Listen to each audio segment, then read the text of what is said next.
Here's the latest installment of Ezekiel Kralen's ongoing story about the two little dogs, but it seems to be mostly about his problem with somebody who put up posters that said bad things about him and so on and so forth, at least for the last month or two. All my work is in the public domain is the title of this, Ezekiel Kralen wrote.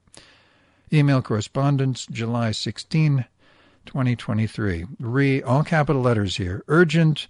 Mike Sewers has distributed hate notices about me along my block and I guess elsewhere. Continued. To Alden Hope. Date July 16, afternoon. I replied, I've attempted to tape a warning notice in my lobby and on the front door with Sewers' photo to call 911 should they see him and, of course, not to allow him inside. However, the dumb maintenance man and his assistant, who's also performing some of the dying building manager's responsibilities, refused to allow that, said they'll take it down if they see it. Alden wrote, yes, get the SFPD and FBI involved. I replied, once I finally get the ball rolling with the FBI, I will inform them about Victor and Cortez sabotaging my effort to warn all residents. Hopefully they will mandate the poster goes up and include a statement on it that removal is a violation that will be prosecuted as it is an obstruction of justice and facilitation of a hate crime. In other words, they'll print out the warning flyers themselves. At least this is my hope, that the FBI will go over the heads of these two asswipes. But there is also this potential problem. Some residents will despise me and want me to move out, accusing me of bringing a lunatic neo-Nazi to this building. Activists are often vilified by the very people they are defending. It is called scapegoating.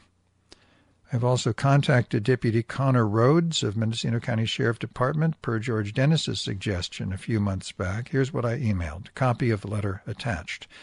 You may want to contact him yourself to add to his records. Regarding your quasi-picaresque autobiographical tales, to Mel Porter, date July 16th evening, Mel Porter wrote, First, the events took place about 30 or 40 years ago outside of the statute of limitations, and the Mexican players are all dead in the cartel old folks' home.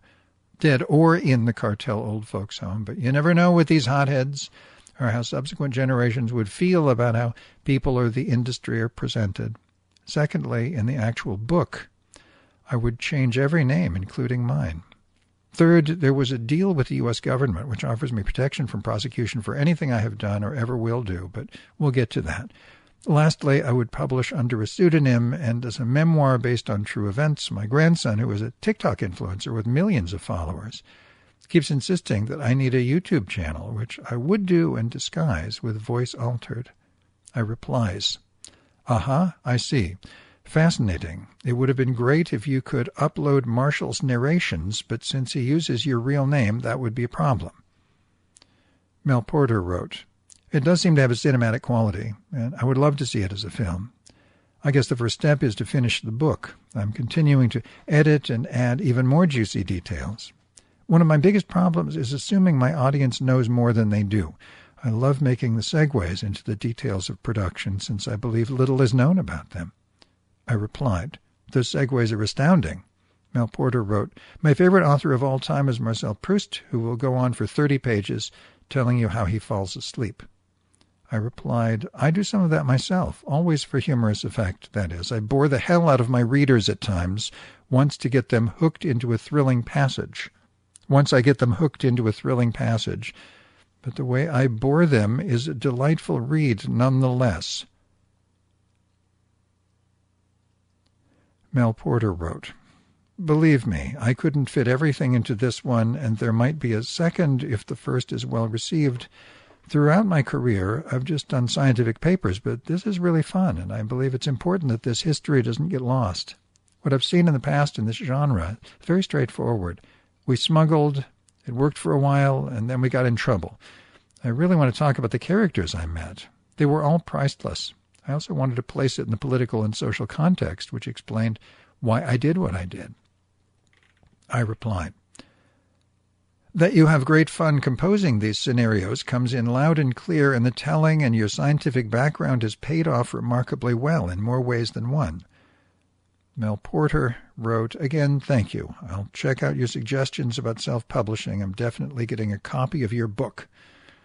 I replied, well, thanks. Book 2, unpublished, includes how I found my brilliant illustrator, Sid Rohan, who has since passed on, sad to say. I was looking for a lesbian artist who could use a break and found her, a great story by its own right. I gave her free reins, R-E-I-G-N-S, on what the illustrations should look like after presenting her a general description of what I want. So Book 2 is, in significant part, how I put Book 1 together, how I found my superb illustrator, and answers other questions readers may have about the first novel. All my work is in the public domain, including the published book, which final draft is always free to read online, minus all but the first illustration. At the bottom of that page is a link to Book 2. Just bragging here, I know you are way too busy to spend much time reading my own tales. And my greatest opus, Brindlekin Tales, is now up to Chapter 11 of Book 8, based on the concept that crisis is opportunity and the Buddha's tenet that we have no enemies, only teachers. Mr. Sewers has given me a wealth of incredible material over the past 2+ years. To be continued.